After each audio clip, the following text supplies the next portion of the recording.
Okay, we are still dividing. We're on page 265 and 266. We skipped some, and that's fine. You can throw those pages away before. Let's mark out number 1 and number 2. And we're gonna start on number 3. It gives you some blanks that you need to fill in, so we'll just kind of write it on scrap paper and then we'll fill it in. I will tell you today's different because you have remainders. So let's talk about that as we go, okay? So the first one, 280 divided by 20. 280 divided by 20. Well, I'm gonna be honest.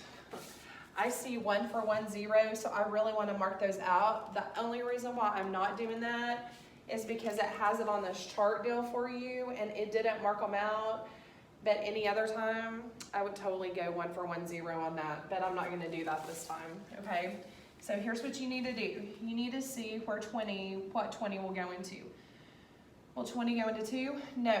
Will 20 go into 28? Yes. Now you got to think. You got to count by 20s. Now, today, all it is, it's numbers with a 0 on the end. So 20s are easy because we know 20, 40, 60, 80, 100. We know how to count by 20s, but let's say we didn't. All 20s are multiplying times 2 and then adding a 0 on the end of it. For instance, let's say 20 times 5. All you have to do is the 2 times 5, which is 10, and add that 0 on the end of it. That's all you have to do. Let's do another one. Let's not even do 20. Let's do 60 times 4. All it is 6 times 4, which you should know is 24, with that 1 0 on the end. And that's what you're doing all day long today. It's just numbers with zeros. I'll do another one. 70 times 6. All that is 7 times 6, which is 42, with that 1 0. That's all it is. So let's go over to this, which is number 3. How many times can 20 go into 28? Well, I know my 20s. 20, 40. What do you know about 2 times? 40 would be too much because I only got 28. So I can only do it 1 time. And I'm sure not putting it on top of the 2. I'm putting it right here on top of the 8. So that's what you should do too. 1 times 20 is 20. And it looks like we need to put a 1 here. And we need to put 20 here. And now we're going to subtract. I'm not worried about this 8 yet. I'm only worried about the 28 minus 20. 8 minus 0 is going to get me 8. 2 minus 2 is going to give me nothing. And I don't put a 0 there. Now bring your 0 straight down. So it looks like we need to fill this in with 80. Now, it's wanting you to know how many times 20 could go into 80. Well, let's count by 20s. 20, 40, 60, 80. That's exactly 4 times. Ding, ding, ding, ding, ding. That's exactly what we needed. So 4 goes here, and 4 times 20 is 80. And when you subtract, you get a remainder of 0. So 4 goes here, and there is no remainder on number 3. Looks like there's going to be a remainder on number 4, though, and that's okay.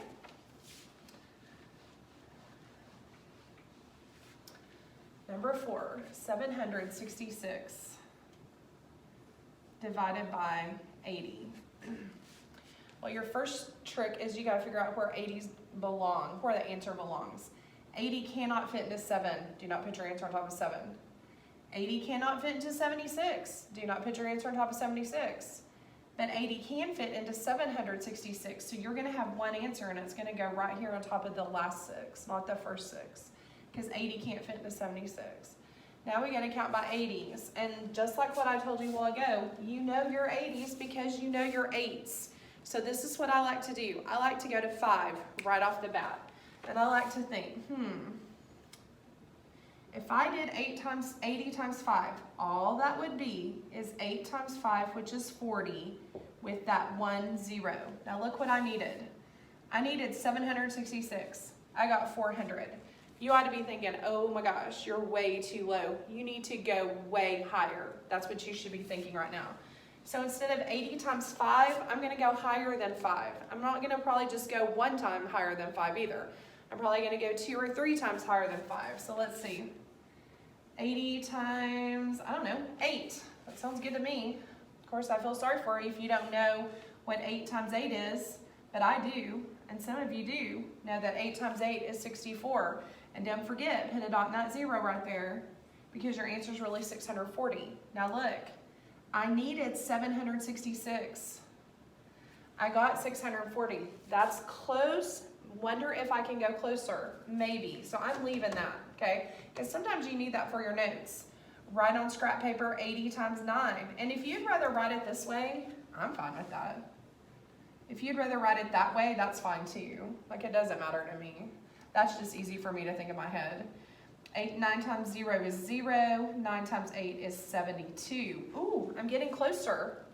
And here's the deal. It can only be a one-digit number, so it can't go any higher than 9. I can't pick 10. It can only be a one-digit number. So 9 has to be the answer. And look where I put my 9 on top of the 6. So over here, put 9. And according to my notes, 80 times 9 is 720. That's what you put underneath, just like this. And I'm going to write 720 right here. Now I'm going to subtract. 6 minus 0 is 6. 6 minus 2 is 4. And 7 minus 7 is 0. So this right here is my remainder. And it's a good remainder, but you better listen to this. This remainder cannot be bigger than this number. So is 46 smaller than 80? Yep, it is. So then you write remainder 46, just like that. Remainder 46. Okay, pretty easy. You should be catching on big time.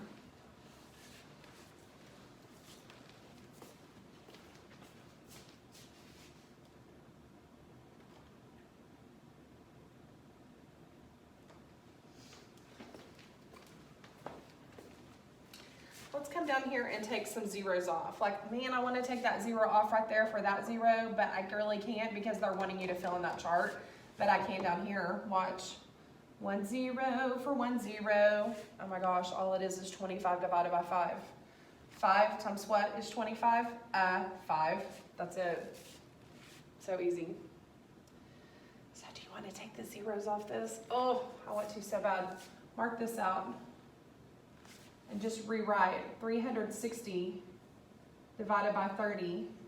Go 1 0 for 1 0. And you should know 3 times something that's 36. You should know that in your head. I'm not going to tell you, but I'll give you a hint. 3 times 10 is 30. Not high enough. Go another 3. There's 3 times 11. See if that's high enough. If that's not high enough, go to 3 times 12. See if that's high enough. And if it's too high, go backwards. Or if it's not high enough, go forward. But I'm not going to tell you to answer that. It's too easy. So you can do the 1 zeros for 1 zeros on this. Let's don't do it on this one only because they've already given you some answer. But I mean, yeah, you could totally do that. You could. So on scrap paper, write 300 divided by 20. If you can see that red. Can you see the red? Yep. Okay, 20 cannot fit into 3, but 20 can fit into 30. Well, let's count by 20s. 20, 40. 40 is too much. I can't do 2. I can only do 1. And it goes right here on top of the 30. And like, you can put a 1 right there if you need to. And 1 times 20 is 20. And now we subtract. It looks like we put a 0 right there too. And now we subtract. Well, you should know that 30 minus 20 is 10. You should know that. So that's where they got 10 right here. And now bring this 0 down. And that 10 just became 100. They already gave us the answer was 5 up here on top. Well, how do we know? Because we need 20s to get to 100. 20, 40, 60, 80, 100. Ding, ding, ding, ding, ding, ding, ding. That's exactly 5 times. That's why they put 5 there. And 5 times 20 is exactly 100, meaning I don't even have a remainder this time. There is nothing to put up there as a remainder.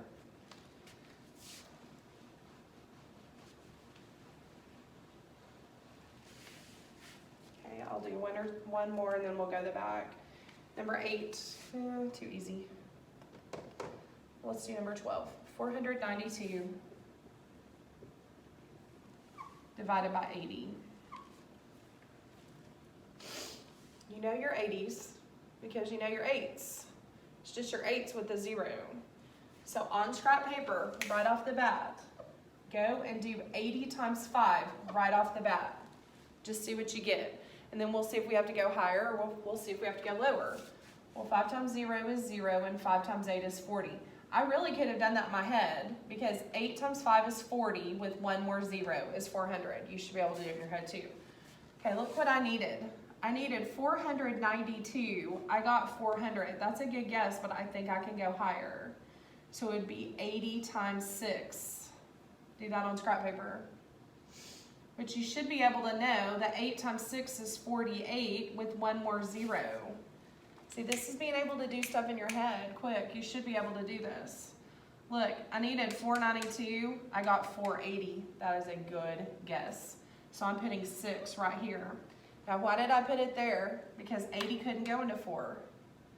80 couldn't go into 49. But 80 can go into 492. That's why I put the 6 way over the 2. And what was 80 times 6? That should be on your scrap paper. It's 480. Now we're going to subtract. 2 minus 0 gets me 2. 9 minus 8 gets me 1. 4 minus 4 gets me 0, which I'm not putting. So now here's the big test. Is 12 smaller than 80? It is. So that's a good remainder.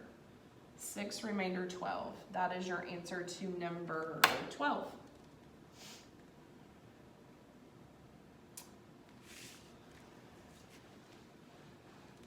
Okay, let's turn to the back.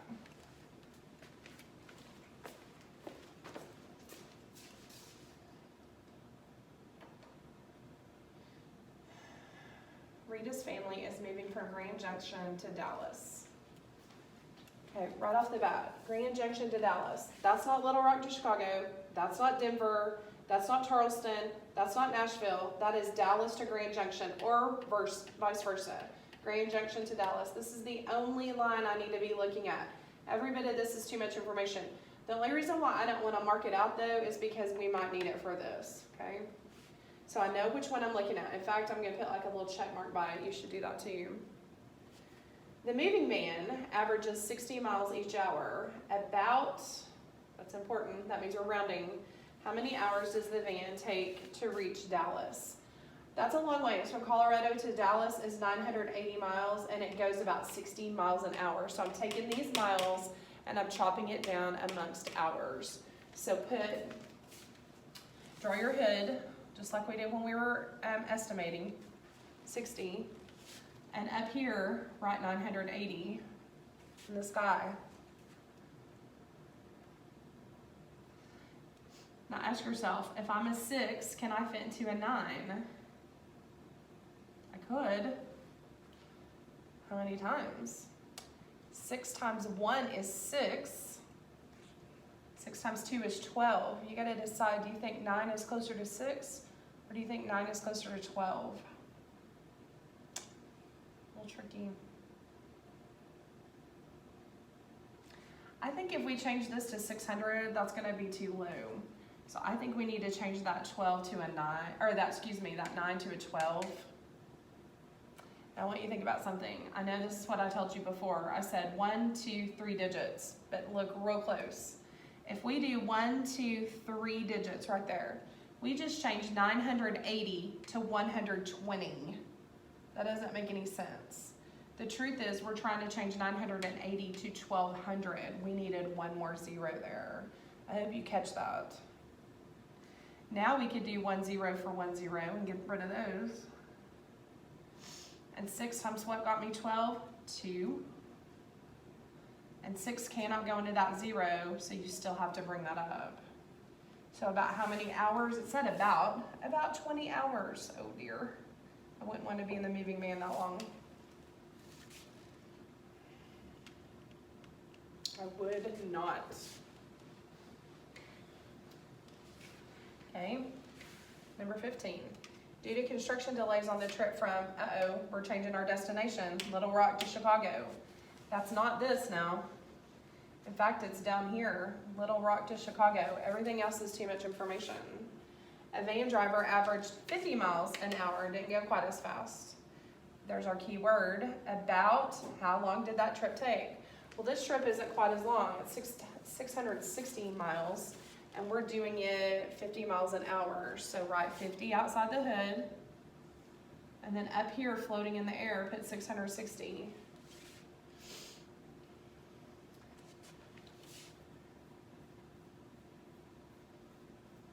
You could do 5 into this whole 66 and figure out what that could be.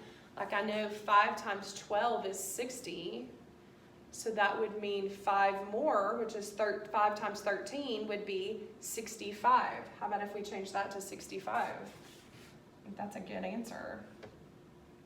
And I've got 1, 2, 3 digits here, 1, 2, 3 digits here. And then if you want to do the 1 for 1, 0, that's fine. And what did we just say 5 times what was 65? 5 times 13 is 65. So how many hours did it take you to go from Little Rock to Chicago? About 13 hours. About 13 hours.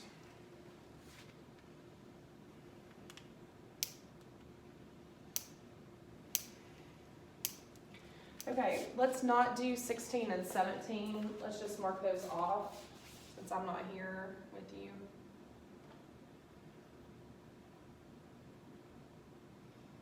Let's see. So let's not do 16, 17, 18, and then you need to do 19. And it looks like you just need one answer because it says find an expression. That just means one.